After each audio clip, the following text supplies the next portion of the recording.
Halo teman-teman semuanya. Ini aku mau teman-teman mau menjawab pertanyaannya teman-teman yang sudah berkomentar lama sekali. Sebenarnya sudah lama komentarnya, tapi maaf sekarang saya baru bisa menjawab komentar kalian semuanya tentang konten saya di TikTok yang dulu pernah FYP, yaitu konten tentang pengalaman pribadi saya. Mulai saya lulus sekolah, perjalanan saya meniti karir hingga sekarang, itu lulus sekolah sampai sekarang. Lulus sekolah kan saya tahun 2008 sampai sekarang.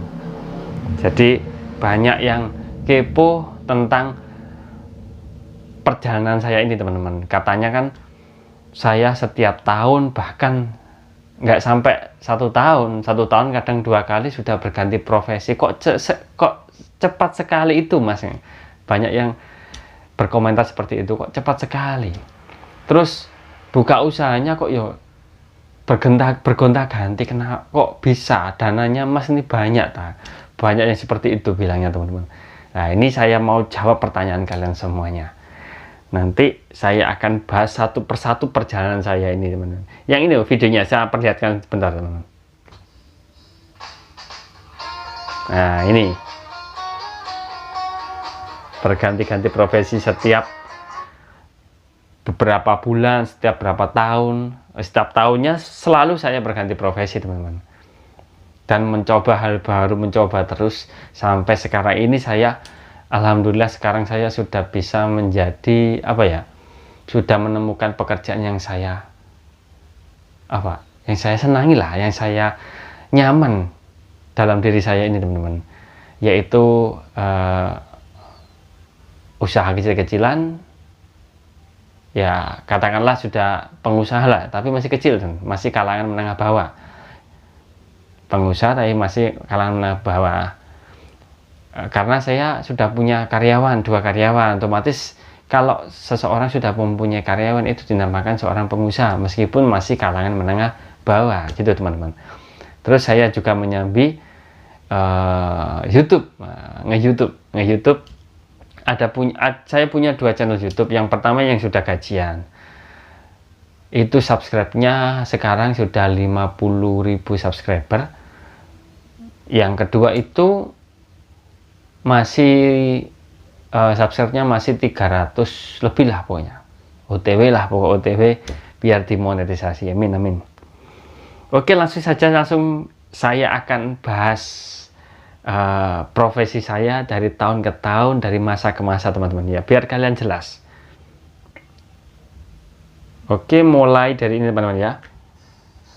Nah ini lulus sekolah, bentar.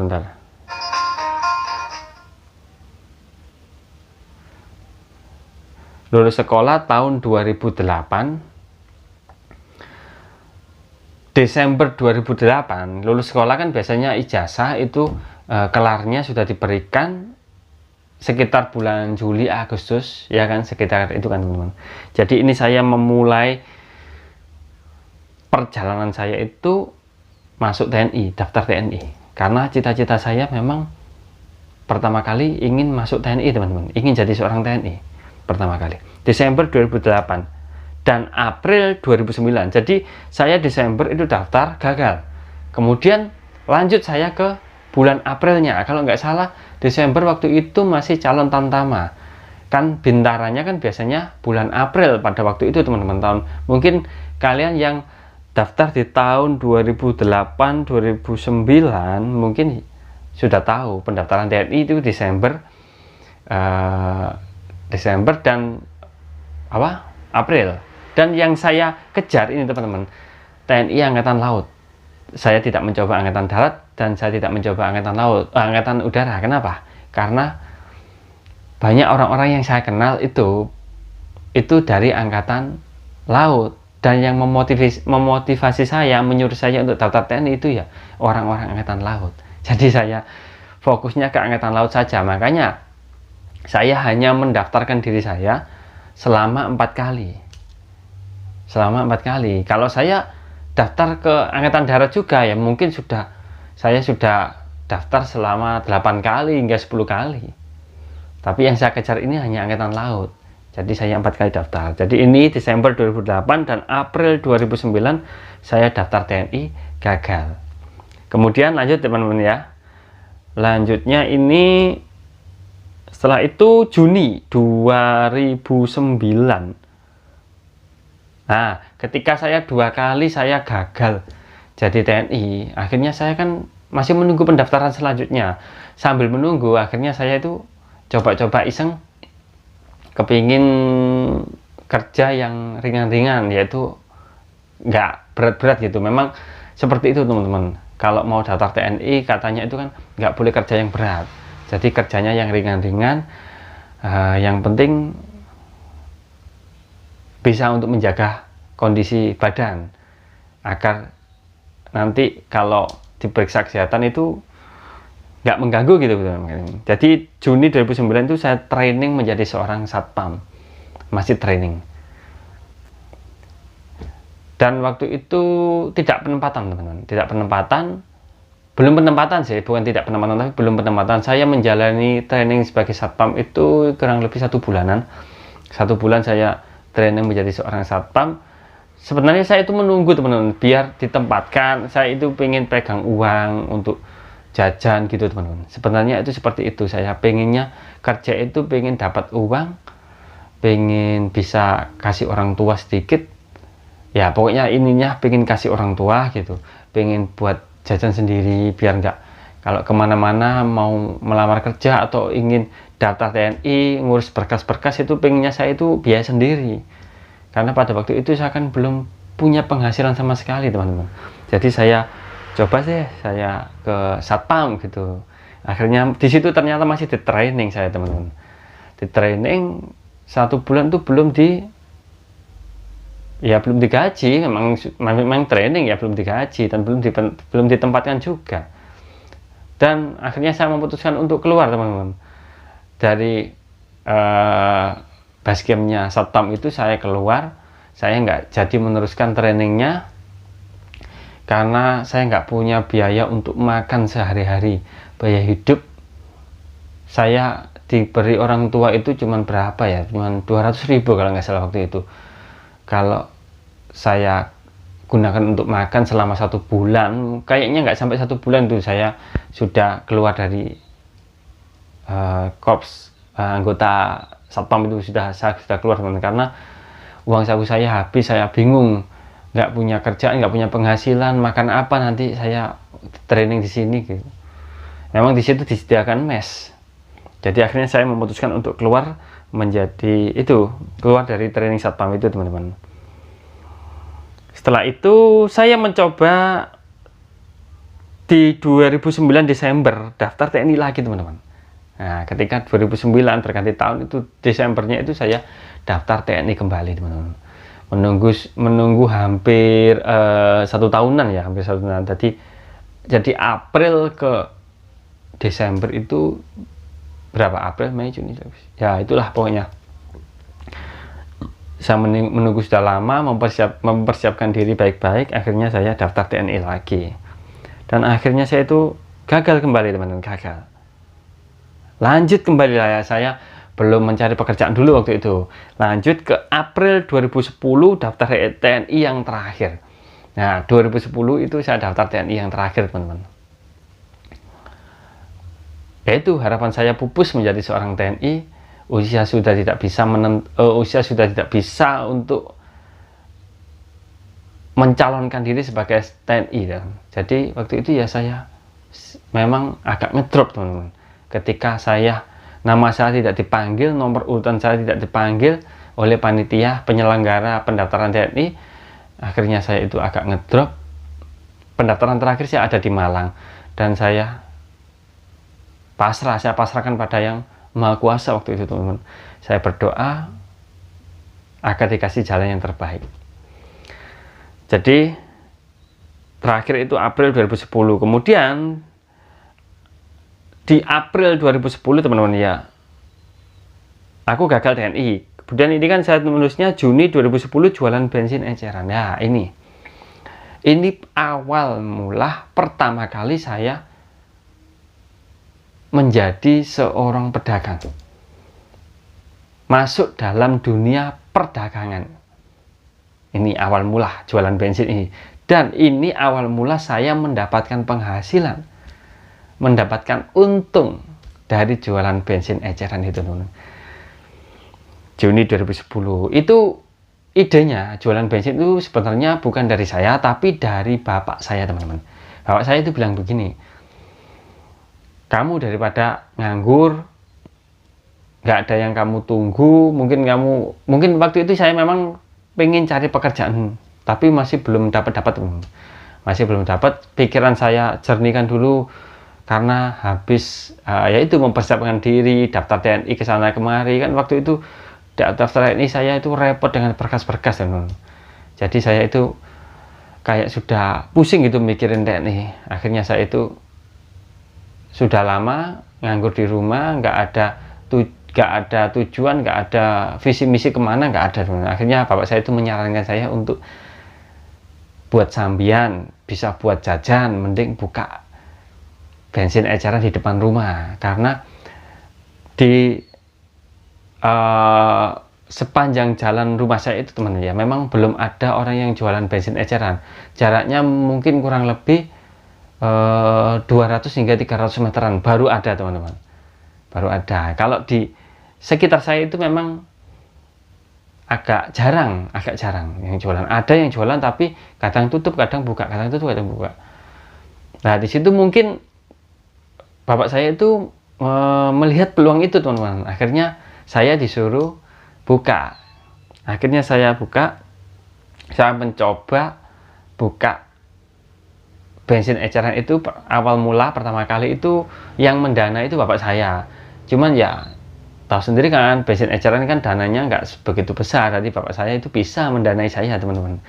Saya didanai jualan itu membuat kerangka bensinnya dari kayu ya, cuman biasa gitu, teman-teman. Yang penting bisa buat menata botol bensinnya itu. Jadi dibelikan botol bensin sama bapak saya, diberi uang buat ini belanja bensinnya ini di SPBU.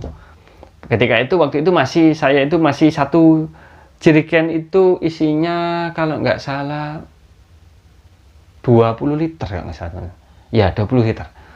Nah, itu 20 liter saya belanja bensinnya di SPBU itu, saya 20 liter per 20 liter setiap ngambil bensinnya itu 20 liter. Itu nanti saya taruh di dalam botol-botol itu.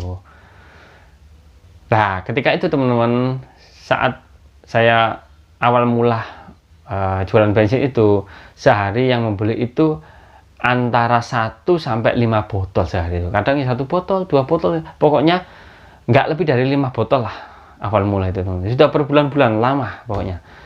Akhirnya berkembang, menambah pelanggannya itu semakin lama semakin bertambah gitu, teman-teman. Pelanggan bensin eceran. Ya alhamdulillah bisa buat jajan lah, bisa buat beli berkas-berkas kayak seperti misal amplop lamaran gitu, pulpen dan lain sebagainya. Jadi bisa buat keperluan untuk melamar pekerjaan waktu itu ya, teman-teman.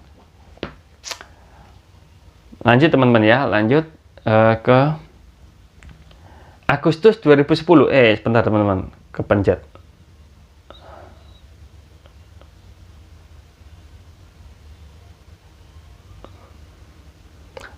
Juni 2010 jualan bensin eceran. Agustus 2010 jadi sales regulator. Nah, kan saya masih menunggu lamaran waktu jualan bensin itu, teman, ya. Menunggu lamaran pekerjaan, ternyata ada lamaran itu kayak ditempel gitu. Kertas kecil segini itu ditempel di tembok-tembok. Nah, ketika itu depan rumah saya kan sekolahan, teman, ya, ada sekolah STM. Nah, di situ tertempel kertas segini itu lowongan pekerjaan. Saya nggak tahu kalau itu sales, teman-teman. Basic saya bukan sales, karena saya dari dulu nggak suka kerja jadi sales, itu nggak suka. Jadi saya nggak tahu, saya kira itu lowongan di pabrik regulator. Saya kira itu pabrik, ternyata sales teman-teman. Akhirnya saya coba masuk ke dalam masuk ngelamar, lowongan itu langsung diterima dan langsung disuruh kerja. Ternyata saya sudah diajari cara nyales, cara merayu orang agar bisa memberi produk ini gitu teman-teman. Dan dengan sistemnya itu saya rasa saya nggak suka, pokoknya nggak nyaman deh, nggak nyaman pokoknya saya menjadi seorang sales regulator itu nggak nyaman teman-teman. Akhirnya saya cuman sehari saja, besoknya saya nggak kembali lagi. Pokoknya saya akhirilah. Lanjut. September 2010 mulai kerja di pabrik. Nah ini teman-teman, September 2010 saya mulai kerja di pabrik. Itu saya hasil dari melamar sendiri, mengirim berkas lamarannya ke pabrik. Waktu itu saya tahu ada lowongan di pabrik ini teman-teman ya, pabrik triplek ini saya tahu dari teman saya yang sudah bekerja di situ teman-teman. Akhirnya saya coba iseng melamar, dites, tesnya itu di Surabaya sana teman, tesnya di Surabaya, di psikolog Surabaya sana tesnya. Jadi pada waktu itu yang diterima itu cuma 2 orang. Orang 10 yang dites, tapi yang diterima cuma 2 orang. Ya memang rezeki saya teman-teman waktu itu. Jadi September 2010 ini pertama kali saya diterima di perusahaan yang gimana ya, perusahaan ya, diterima di perusahaan lah. Baru pertama ini saya diterima di perusahaan September 2010. Kerja di pabrik triplek melamin itu teman-teman. September 2010 saya mulai kerja di pabrik. Kemudian 2012 coba bisnis pengelupasan plastik dan kertas. Lah ini 2010 kan saya diterima di ke pabrik. Hingga 2012 kan sudah berjalan 2 tahunan lah teman ya, 2 tahunan.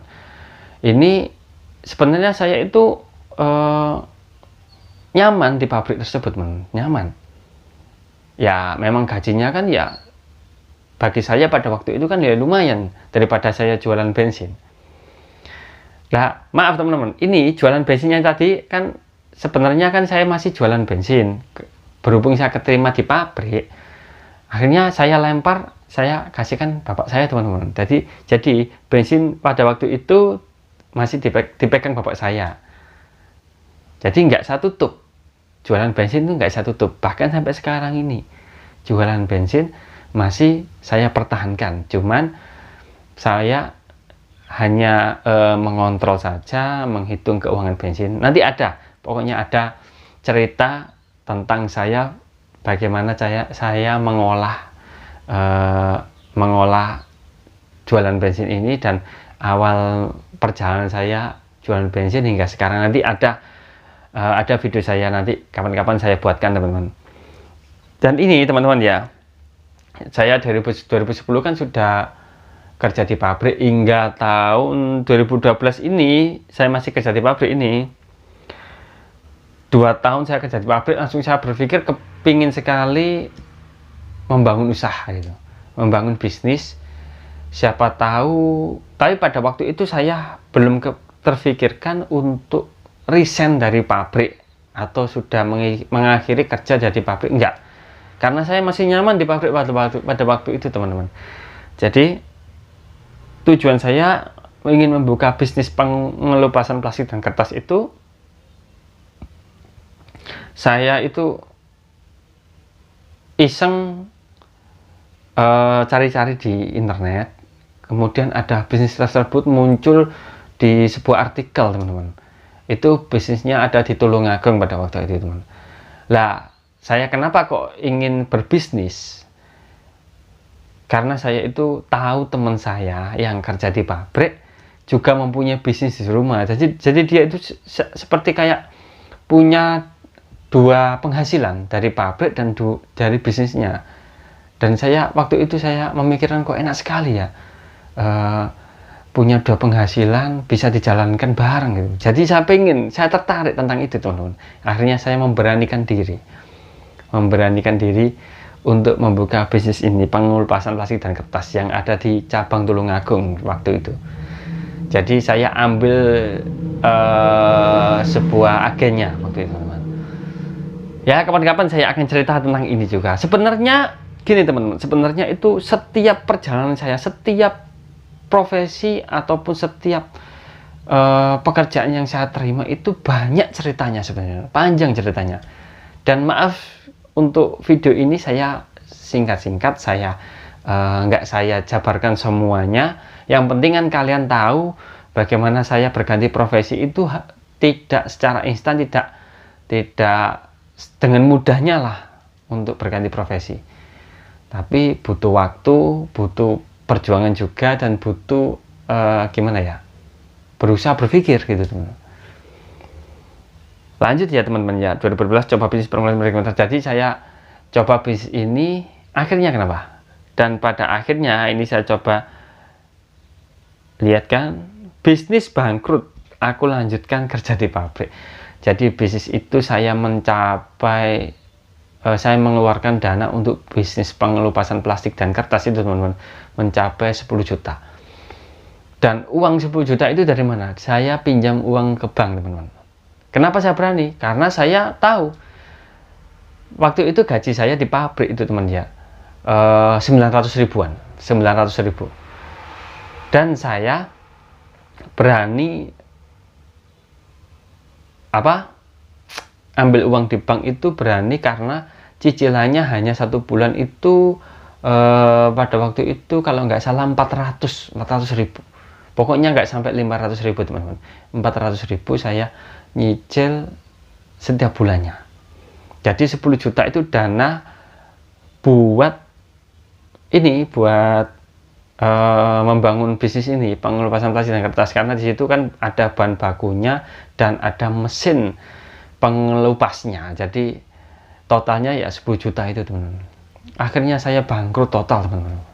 Bangkrut. Pokoknya 10 juta itu melayang lah. Uang 10 juta itu melayang. Ya udah, mau gimana lagi? Tapi saya nggak berpikir panjang pada waktu itu, teman-teman. Karena saya masih bisa membayar cicilan ke bank itu dengan uang kerja di pabrik, karena saya masih kerja. Jadi saya itu nggak begitu khawatir dan bingung. Jadi saya lanjut saja ya, teman ya. Aku lanjutkan kerja di pabrik, bisnis bangkrut. Kemudian Januari 2014 langsung saya ke Januari 2014. Jadi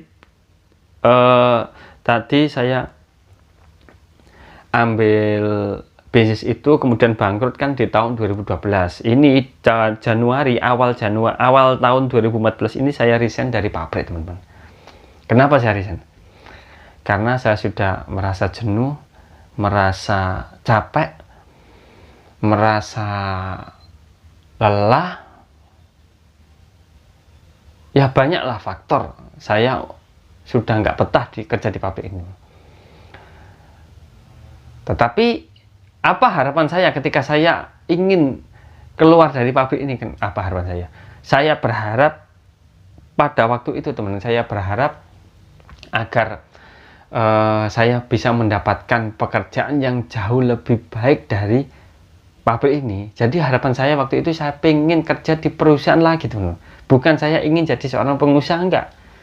Bukan saya ingin menjadi seorang pedagang yang sukses, enggak. Tapi saya ingin menjadi seorang pekerja di perusahaan yang lebih besar dari pabrik saya. Karena pada waktu itu saya kenapa? Faktor yang lebih utama saya resign dari pabrik itu, yang pertama, di pabrik saya itu kan, di perusahaan saya itu kan, yang saya kerjain itu nggak pernah, gajinya itu nggak pernah UMR, teman-teman. Jadi selalu di bawah UMR aja. Jadi saya itu merasa capek. Pekerjaan saya bandingkan dengan teman saya yang gajinya UMR, itu masih berat saya, teman-teman. Jadi saya itu gimana ya, merasa kayak kok saya rugi ya kerja di sini. Lama kelamaan, tahun demi tahun kok tambah nggak enak, tambah begini, tambah capek, tambah pusing saya memikirkan kerjaan di sini. Gaji nggak sesuai dengan keringat yang saya keluarkan setiap hari. Itu yang saya pikirkan, teman-teman, waktu itu. Jadi ya akhirnya ya wis, saya memutuskan untuk resign saja. daripada saya itu beban pikiran, beban mental saya di sini, mending saya keluar masih resign dari pabrik yang saya kerjakan ini. Jadi saya di pabrik itu sudah 3,5 tahun lah, 3 tahun lebih saya bekerja di sebuah pabrik. Jadi itu pertama kali saya itu ya bekerja ikut orang, lamanya 3,5 tahun itu bagi saya, kalau sekarang saya merasakannya itu sangat lama sekali teman-teman. Sebenarnya terlalu lama itu teman-teman. Kalau bisa buat kalian semuanya, saran saya jangan terlalu lama kerja ikut orang. Jadi mending kalian yang ditabung uang sebanyak-banyaknya, cari usaha yang menjanjikan. Itu menurut pengalaman saya lebih baik saya sarankan seperti itu teman-teman. Baik, untuk kelanjutannya ada di part 2 ya teman-teman. Setelah saya kerja di pabrik, setelah saya resign dari pabrik, kemudian saya ngapain di tahun 2014, Januari 2014. Oke, tetap lanjut di part 2.